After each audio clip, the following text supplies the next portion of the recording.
Okay, so after installing Kali Linux, we're going to proceed to installing the second machine in our lab. So the second machine is going to be Metasploitable. Metasploitable is another Linux machine. You can think of it as the opposite to Kali. So Kali is designed so that you can use it to hack into other devices. Metasploitable is designed so that you hack into it. So it's designed for people who want to learn penetration testing.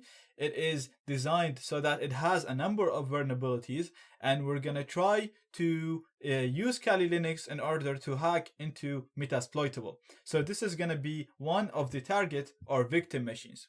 You can download this from the following link. You will end up with a zip file like this one. So sorry, not this one, like this one. So once you uncompress it, you'll get this directory. Double click it and you'll see the following files.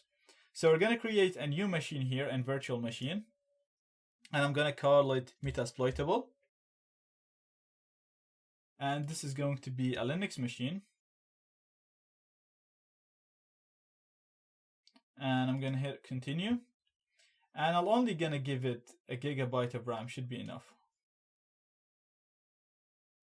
And then I'm going to use, remember with Kali Linux, we created a new virtual hard disk. With this, we're going to use an existing one. The reason for that is because the image that we have right now is actually, it's designed for VMware Player. So what we're going to do is we're going to import the hard disk file or the hard disk image in here, so that we're going to have a ready installation without having to install it the way we installed Kali Linux. So we're just going to use an existing virtual hard disk file, and I'm just going to navigate to select what it is. I'm going to go into the Metasploitable directory, and I'm going to select the .vmdk file. So it's this file right here.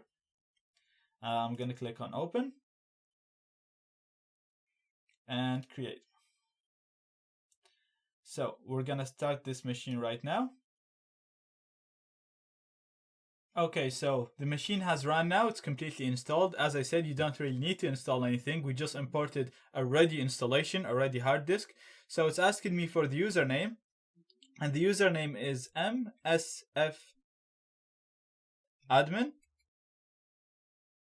And the password is the same, so it's msfadmin as well. And as we can see now, we logged in. Now this machine only has a terminal, as you can see right now. And it's giving you a warning that you should never expose this machine to external internet connection, because it is a vulnerable machine. It is designed to be vulnerable. Now, right now, it's only inside our lab. It's only installed as a virtual machine. So literally nobody outside our lab can access it. So this is a really good way of using it. Now this is it. The machine is installed. As I said, in the future, we're going to talk about how we're going to try and hack into this machine. Again, don't be intimidated by the terminal. We're going to be using it a lot, and we're going to learn how to use it step by step. So at the moment, we have this installed, and we're going to move on to the next step. And we will talk about this once we actually need to use it in the future. So if you want to turn off this machine, all you have to do is just type in power off and hit enter. And it's telling you that you need to be root. So again, I'll talk about this later. For now, sudo power off. So just run the command like this. And it's asking you for the admin password. And that's it. It's going off now. And here we go. The machine is off.